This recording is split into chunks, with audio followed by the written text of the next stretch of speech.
Number 1 Riya Kodali. ఈమె ఒక fashion designer గాను ఎంటర్ప్రెన్యూర్ గాను మంచి పేరుని సంపాదించింది. 2025 సంవత్సరం లోపలికి ఇండియన్ ప్రీమియర్ లీగ్ IPLలో ఒక టీంని కొనాలని చూస్తుందంట. నేను ఆదాన్ ఇంటర్వ్యూలో రియా కొడాలి గురించి తెలుసుకున్నాను. ఆమె గురించి కొన్ని విషయాలు చూద్దాం. జనవరి 28, 1989 బెంగళూరులో శ్రీనివాస్ కొడాలి, పద్మా కొడాలికి జన్మించింది ఈ రియా కొడాలి. ఆ తర్వాత వాళ్ళు యుఎస్లోని డెట్రాయిట్కి మూవ్ అయిపోయారు. కానీ రియా కొడాలి బెంగళూరులో ఉన్న మైసూర్లో తన యొక్క స్కూలింగ్ని కంప్లీట్ చేసింది. హయ్యర్ ఎడ్యుకేషన్ కూడా బెంగళూరులోనే కంప్లీట్ చేసింది. ఆ తర్వాత రియా కొడాలి కూడా మూవ్ అయిపోయింది. తన చిన్నతనంలో స్పోర్ట్స్ అండ్ ఆర్ట్ వర్క్ మీద మంచి ఇంట్రెస్ట్ అనేది ఉండేది రియాకి. అంతేకాకుండా ఎక్స్ట్రా కరికులర్ యాక్టివిటీస్లో మంచిగా పార్టిసిపేట్ చేసేది. తనకి ఫ్యాషన్ డిజైనింగ్ మీద మంచి ఇంట్రెస్ట్ ఉంది. దాంతో 2015లో బెంగళూరులోని కోరమంగల్లో తన యొక్క డిజైన్ హౌస్ని స్టార్ట్ చేసింది. రియా కొడాలి హాలీవుడ్ యాక్టర్ అయిన లియోనార్డో డికాప్రియో, కిమ్ కర్డాషియన్ మరియు సన్నీ లియోన్ ఇటువంటి పెద్ద పెద్ద వారికి తను డ్రెస్ని డిజైన్ చేసేది. అంతేకాకుండా చాలామంది యాక్టర్స్కి, అంటే ఇండియన్స్ ఎక్కువగా ఫారెన్లో ఉండే వారికి డిజైన్ చేసి ఇట్లా కొరియర్ లాగా పంపించడం, అలా ఫ్యాషన్ డిజైనింగ్లో ఒక తిరుగులేని మంచి పేరుని సాధించింది రియా కొడాలి. అంతేకాకుండా క్యాన్సర్ ఫౌండేషన్స్కి ఎన్నో డొనేషన్స్ కూడా డొనేట్ చేసేదట. తను ఒక ఎంటర్ప్రెన్యూర్. తనకి Riya Kodali engineering private limited అనే ఒక కంపెనీ ఉంది. అనావేవ్ systems and solutions private limited, ఇంకా చాలా కంపెనీస్ అనేటివి రియా కొడాలి రన్ చేస్తూ ఉన్నారు. 2018లో ఏషియాస్ బెస్ట్ బ్రైడల్ వేర్ డిజైనర్గా ఇంటర్నేషనల్ ఎక్సలెంట్ అవార్డ్స్లో ఆమెకి అవార్డు వచ్చింది. అంటే పెళ్లి కూతురు బట్టల్ని డిజైన్ చేసే ఒక కేటగిరీలో. 2017 ఇండియాస్ మోస్ట్ ప్రామిసింగ్ ఫ్యాషన్ డిజైనర్గా ministry of Indian affairs Riya కొడాలిని గుర్తించింది. అసలు రియా కొడాలి యొక్క లైఫ్లో ఎటువంటి ట్రైనింగ్ అనేది ఫ్యాషన్ డిజైనింగ్ మీద తీసుకోకుండా తన యొక్క ఇంట్రెస్ట్ అండ్ ప్యాషన్తో ఫ్యాషన్ ఇండస్ట్రీలో తను నిలబడగలిగింది. ఇలా ఎంతో పేరుని సాధించింది ఒక ఎంటర్ప్రెన్యూర్ గాను, ఒక ఫ్యాషన్ డిజైనర్ గాను. ఇక 2025 IPL టీంని కొనాలనుకుంటూ ఉంది. ఇది తను ఆదాన్ ఇంటర్వ్యూలోనే చెప్పింది. ఇక చూడాలి తను 2025 IPL టీంని కొనగలుగుతుందో లేదో, ఇక ఏం జరుగుతుందో. అండ్ ఇదన్నమాట సక్సెస్ఫుల్ స్టోరీ రియా కొడాలి గురించి. నెంబర్ 2 1973లో చైనా పాపులేషన్ 80 కోట్లకు పైగానే ఉన్నారు. ఆ టైంలో చైనాని రూల్ చేస్తుంది మావో జెడోంగ్. తను కమ్యూనిస్ట్ పార్టీ లీడర్. తను ఒక కఠిన నిర్ణయాన్ని తీసుకున్నాడు. అదేంటంటే చైనా మహిళల్ని 1 కోటి మంది వరకు కూడా అమెరికాకి తరలించాలి అని అనుకున్నాడు. దాంతో US నేషనల్ సెక్యూరిటీ అడ్వైజర్ అయిన హెన్రీ కిస్సింగర్తో మాటల మంతనాలని జరపడం మొదలుపెట్టారు. అంటే ఒక మీటింగ్ లాగా జరపడం జరిగింది చైనీయులు మరియు అమెరికన్ అడ్వైజర్ అయిన హెన్రీకి. దాంతో అమెరికన్ అడ్వైజర్ అయిన హెన్రీ కిస్సింగర్ ఏమీ రెస్పాన్స్ అనేది ఇవ్వలేదు. గమ్ముగా నవ్వి ఊరుకున్నారు.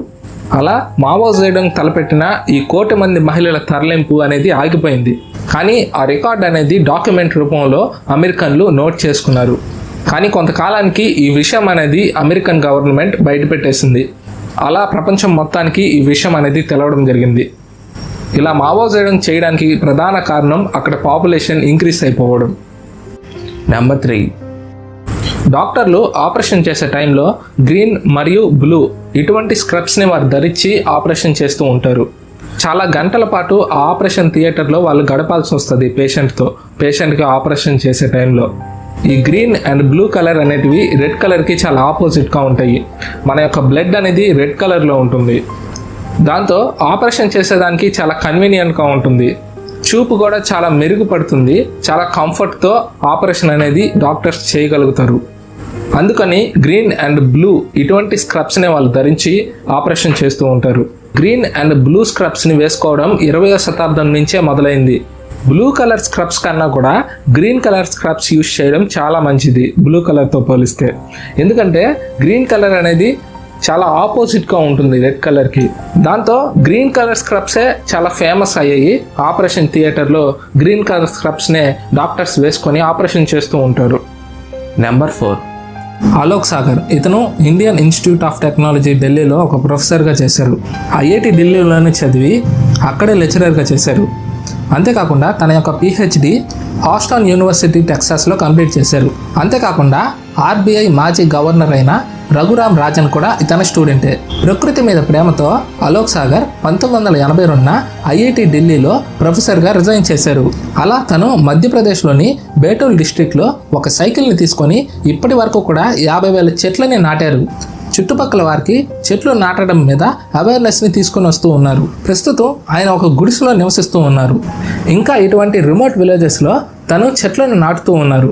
ఒక ఐఐటి ఢిల్లీలో ప్రొఫెసర్గా చేస్తూ తను రిజైన్ చేసి ఇట్లా అవేర్నెస్ కోసం చెట్లను నాటుతూ ఉన్నారంటే చాలా గ్రేట్ అని అనిపిస్తూ ఉంది. మీరేమనుకుంటున్నారు అలోక్ సాగర్ గురించి కింద కామెంట్ సెక్షన్లో రాయండి. నెంబర్ 5. మనం ఏదైనా న్యూస్ వెబ్సైట్ కానీ ఇంకా ఏదైనా మనం సెర్చ్ చేసేటప్పుడు ఆ వెబ్సైట్లో యాక్సెప్ట్ కుకీస్ అని వస్తాయి. కొన్నిట్లో అయితే సింగిల్ యాక్సెప్ట్ కుకీస్ అనే ఉంటుంది. డిక్లైన్ అనే అనదర్ ఆప్షన్ అనేది ఉండదు. ఇలా యాక్సెప్ట్ కుకీస్ అంటే ఏంటంటే వాళ్ళ యొక్క డేటాని, ఆ డేటా యొక్క సింగిల్ పీస్ని మీ యొక్క బ్రౌజర్లో వాళ్ళు సేవ్ చేసుకుంటారు. అలా మీరు బ్రౌజ్ చేసేటప్పుడు మీకు తగ్గట్టుగా వాళ్ళు సజెషన్స్ ఇస్తూ ఉంటారు వాళ్ళ యొక్క వెబ్సైట్లో. కానీ అన్ని వెబ్సైట్ని మీరు నమ్మకూడదు. మీకు ట్రస్ట్ అనిపిస్తేనే మీరు కుకీస్ని యాక్సెప్ట్ చేయాలి, లేదంటే వాళ్ళు మీ డేటాని దొంగలించవచ్చు. దీన్ని బట్టి మీకు అర్థమైనట్టుంది యాక్సెప్ట్ కుకీస్ అంటే ఏందో. దాంతోపాటు వాళ్ళు మీ డేటాని ఎలా సేకరిస్తున్నారు అని మీరు తెలుసుకునేదానికి కొన్ని ఎక్స్టెన్షన్స్ అనేటివి ఉన్నాయి. వాటిని యూజ్ చేస్తే వాళ్ళు మీ డేటాని దొంగలించలేరు. ఉదాహరణకి uBlock Origin, Privacy Badger, HTTPS Everywhere ఇటువంటివి అనమాట. నెంబర్ 6. ఒక మనిషి 10 సంవత్సరాలు పుస్తకాలు చదివి సంపాదించిన జ్ఞానం కన్నా కూడా ఒక మనిషి తనకు ఉన్న అనుభవం, ఒక సందర్భానికి సరైన జడ్జిమెంట్ ఇవ్వగలిగే తెలివి, ఇటువంటి వ్యక్తితో ఒక సింగిల్ కాన్వర్జేషన్ ఉన్నప్పటికీ అది 10 సంవత్సరాలు చదివిన పుస్తకాల జ్ఞానంతో సమానం అంట. అందుకని ఏదైనా పని చేసే ముందు ఎవరినైనా సలహా అడిగి అది మీ ఐడియాస్కి ఎలా పొంతనగా ఉంది, ఎటువంటి స్టెప్ తీసుకుంటే ఎట్లా జరగవచ్చు అని ఈ యొక్క ఫెయిల్యూర్స్ని ఆధారంగా తీసుకొని మీ లైఫ్ని సాఫీగా సక్సెస్ఫుల్గా సాగించడానికి అనుభవాలు అనేటివి చాలా హెల్ప్ అవుతాయి. అందుకని ఏదైనా పని చేసే ముందు తగిన అనుభవస్తుని ఒక సలహా అడిగి మీరు మీ యొక్క పనిలో ముందుకెళ్ళడం అనేది చాలా మంచిది. నెంబర్ 7. మీరు ఎన్విడియా కంపెనీ పేరు వినే ఉంటారు. ఇది GPU చిప్స్ని ఎక్కువగా తయారు చేస్తూ ఉంటుంది.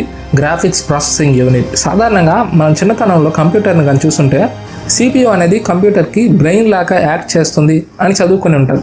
కానీ ఎన్విడియా కంపెనీ GPU అంటే గ్రాఫిక్స్ ప్రాసెసింగ్ యూనిట్ని తయారు చేస్తుంది. దీనివల్ల యూస్ ఏంటంటే gamings, video editing, CGI, graphics designing ఇటువంటివి కంప్యూటర్లో చేసేటప్పుడు లోడ్ అంతా కూడా CPU మీద పడకుండా గ్రాఫిక్స్ ప్రాసెసింగ్ యూనిట్ మీద ఈ యొక్క వర్క్ చేసేటప్పుడు ఈ యొక్క లోడ్ అనేది పడుతుంది. దాంతో CPU అనేది చాలా కూల్గా ఉంటుంది. లోడ్ అనేది అంత ఎక్కువగా CPU మీద పడదు.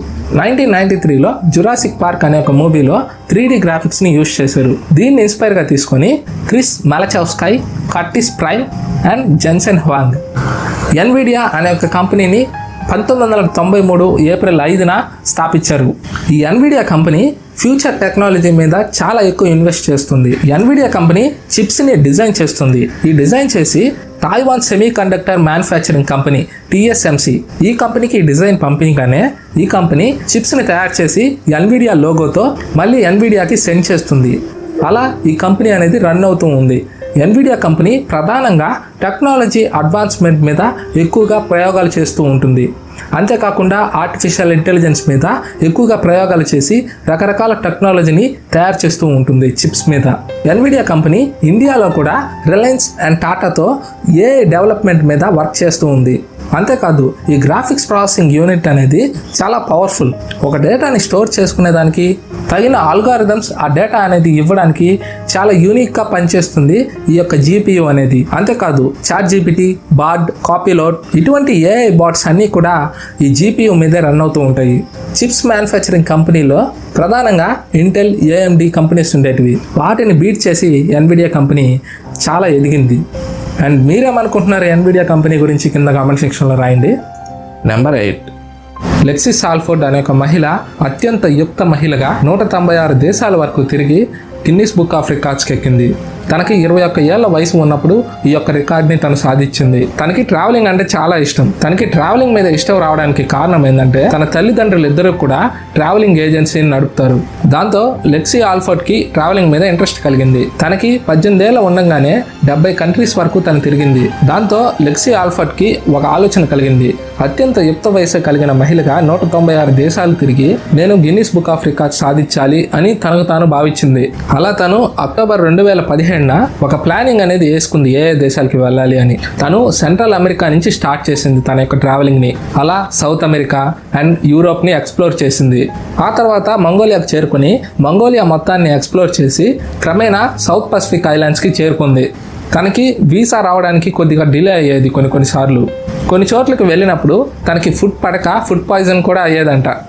తను ట్రావెలింగ్ స్టార్ట్ చేయకముందు సీట్స్ని ఎలా బుక్ చేసుకోవాలి, వీసాని ఎలా తీసుకోవాలి అని తను చాలా రీసెర్చ్ చేసి ఆ తర్వాత ట్రావెలింగ్లోకి వచ్చింది. తనకిష్టమైన కంట్రీ పాకిస్తాన్. అక్కడి ప్రజలు తనని మంచిగా రిసీవ్ చేసుకున్నారు, చాలా బాగా చూసుకున్నారు. తను ట్రావెలింగ్కి వెళ్లే ముందు అనవసరమైన వస్తువులు ఏమీ తీసుకొని పోదు. ఏవైతే అవసరమో వాటి వరకు తీసుకొని పోతుంది. వీడియో ఎక్విప్మెంట్ కూడా తీసుకొని పోతుంది. తను ఆఖరాన తన యొక్క జర్నీని కంప్లీట్ చేసింది నార్త్ కొరియాలో. మే 31, 2019న తన యొక్క జర్నీ అనేది కంప్లీట్ అయింది. 196 దేశాల వరకు తను తిరిగేసింది. ఆ తర్వాత అక్టోబర్ 4, 2019న 21 సంవత్సరాలకి తను గిన్నిస్ బుక్ ఆఫ్ రికార్డ్స్కి ఎక్కింది. అత్యంత చిన్న వయసులో తను 196 దేశాలు తిరిగిన మహిళగా. తనకి గిన్నిస్ బుక్ ఆఫ్ రికార్డ్స్ రాగానే తను ఒక యూట్యూబ్ ఛానల్ అనేది స్టార్ట్ చేసి తన యొక్క ఎక్స్పీరియన్సెస్, తన యొక్క బ్లాగింగ్ అంతా కూడా తన యూట్యూబ్ ఛానల్లో పోస్ట్ చేసింది. తన వీడియోలో అత్యంత ఎక్కువ వ్యూస్ వచ్చిన video my impossible 5 minute trip to north Korea. North కొరియాలో తన యొక్క ఎక్స్పీరియన్సెస్ని షేర్ చేస్తూ ఈ వీడియో తను పోస్ట్ చేసింది తన యొక్క యూట్యూబ్ ఛానల్లో. నెంబర్ 9. ఇక్కడ కనిపిస్తున్న దీని పేరు లిక్విడ్ 3. ఇది లిక్విడ్ ఫామ్లో ఉండే ఒక చెట్టు. దీనివల్ల యూస్ ఏంటంటే అర్బన్ ఏరియాస్లో ఎక్కువగా పొల్యూషన్ అనేది ఉంటుంది. అది కార్ల నుంచి, ఇండస్ట్రీ నుంచి, ఇంకా వివిధ రకాల నుంచి పొల్యూషన్ అనేది దారుణంగా వస్తుంది. అలాంటి అర్బన్ ఏరియాస్లో చెట్లు నాటడానికి కూడా ప్లేస్ ఉండదు. ఈ లిక్విడ్ 3 ఏం చేస్తుందంటే ఒక చెట్టు లాగానే బయట నుంచి కార్బన్ డైఆక్సైడ్ తీసుకొని ఆక్సిజన్ని రిలీజ్ చేస్తుంది. సో ఈ లిక్విడ్ 3 అనేది ఎలా వర్క్ అవుతుంది అనేది ఇప్పుడు చూద్దాం. ముందుగా ఈ లిక్విడ్ 3 బాక్స్లో వాటర్ని నింపుతారు. ఆ తర్వాత ఇందులో మైక్రో ఆల్గైని వేస్తారు. ఈ మైక్రో ఆల్గై అనేది సాధారణంగా సముద్రాల దగ్గర పాచి పేర్కొని ఉంటుంది కదా, ఆ పాచి లాగానే ఉంటుంది. అలా ఇది పొల్యూట్ అయిన కార్బన్ డైఆక్సైడ్ని తనలోకి తీసుకొని ప్యూర్ ఆక్సిజన్ని రిలీజ్ చేస్తుంది. అంతేకాదు ఈ లిక్విడ్ 3కి సోలార్ ప్యానెల్స్ అమర్చుంటారు. అక్కడ ఛార్జింగ్ పోర్ట్స్ కూడా ఉంటాయి. మనం అక్కడ ఛార్జింగ్ కూడా పెట్టుకోవచ్చు. అంతేకాకుండా ఈ లిక్విడ్ 3 అనేది బెంచ్ రూపంలో ఉంటుంది. అక్కడ కూర్చొని రెస్ట్ అన్న తీసుకోవచ్చు. సెర్బియాకి చెందిన ఇవాన్ స్పాసోజెవిక్ అనే ఒక అతను ఈ లిక్విడ్ 3ని కనిపెట్టారు. ప్రస్తుతం ఇది సెర్బియా ప్రాంతంలోనే ఉంది. క్రమేణా అన్ని కంట్రీస్ వారు ఈ లిక్విడ్ 3ని యూజ్ చేయడం వల్ల అర్బన్ ఏరియాస్ వారికి మంచి చేసిన వారు అవుతారు. అక్కడ వాళ్ళు ప్యూర్ ఆక్సిజన్ని పీలవడానికి తగిన వీలు కల్పించిన వారు అవుతారు ఈ లిక్విడ్ 3 అనేది అన్ని చోట్ల యూజ్ చేయడం వల్ల. అంతేకాదు ప్రకృతికి యూస్ అయ్యే 11 పరికరాల్లో ఈ లిక్విడ్ 3 కూడా ఒకటి అని అంటే ఇది గొప్ప ఇన్వెన్షన్ అని అనిపిస్తూ ఉంది. దీన్ని బట్టి అర్థం చేసుకోవచ్చు అర్బన్ ఏరియాస్లో ఈ లిక్విడ్ 3 అనేది ఎంత ఉపయోగపడద్దో. నెంబర్ 10. 2020లో అమెరికాకు చెందిన పర్డ్యూ యూనివర్సిటీకి చెందిన సైంటిస్టులు అల్ట్రా వైట్ పెయింట్ని కనిపెట్టారు. అదేంటి ముందు నుంచే వైట్ పెయింట్ ఉంది కదా, మళ్ళీ కొత్తగా కనిపెట్టాల్సిన అవసరం ఏంది అనే ఒక డౌట్ రావచ్చు. ఈ అల్ట్రా వైట్ పెయింట్కి ముందు వైట్ పెయింట్స్ అన్నీ కూడా కాల్షియం కార్బోనేట్తో తయారు చేసేవారు. ఈ అల్ట్రా వైట్ పెయింట్ బేరియం సల్ఫేట్తో తయారు చేశారు. అసలు కాల్షియం కార్బోనేట్తో తయారు చేసిన పెయింట్కి బేరియం సల్ఫేట్తో తయారు చేసిన పెయింట్కి డిఫరెన్స్ ఏంది అనేది ఇప్పుడు చూద్దాం. ముందుగా ఓల్డెన్ డేస్లో యూజ్ చేసిన వైట్ పెయింట్ అంటే కాల్షియం కార్బోనేట్తో తయారు చేసిన వైట్ పెయింట్ని మనం రూఫ్ మీద వేయిస్తే అది సన్లైట్ని 80 నుంచి 90% వరకు రిఫ్లెక్ట్ చేస్తుంది బయటికి. కానీ ఈ బేరియం సల్ఫేట్తో తయారు చేసిన వైట్ పెయింట్ని యూజ్ చేస్తే 98% వరకు కూడా సన్లైట్ని రిఫ్లెక్ట్ చేస్తుంది. దాంతో సరౌండింగ్లో ఉండే టెంపరేచర్కి హౌస్ లోపల మనం నివసించేదానికి ఉండే టెంపరేచర్కి చాలా డిఫరెన్స్ ఉంటుంది. ఎంత కూల్గా ఉంటుంది ఎన్విరాన్మెంట్ అనేది మన యొక్క హౌస్ లోపల. అంతేకాకుండా ఏసీ, కూలర్స్ ఇటువంటివి యూజ్ చేయకుండానే మన పర్యావరణం అనేది ఇంటి లోపల చాలా కూల్గా ఉంటుంది. దాంతోపాటు మనం కరెంట్ని సేవ్ చేసిన వాళ్ళం అవుతాం. మనకు తెలుసు బ్లాక్ కలర్ అనేది సన్లైట్ని అబ్జర్వ్ చేసుకుంటుంది, వైట్ కలర్ అనేది సన్లైట్ని ఎమిట్ చేస్తుంది. పర్డ్యూ యూనివర్సిటీకి చెందిన ఒక ప్రొఫెసర్ క్షియూలిన్ రువాన్ ఈ అల్ట్రా వైట్ పెయింట్ని తయారు చేశారు. ఈ పెయింట్ని తయారు చేసినందుకు గాను పర్డ్యూ యూనివర్సిటీకి గిన్నీస్ వరల్డ్ రికార్డ్ కూడా దక్కింది.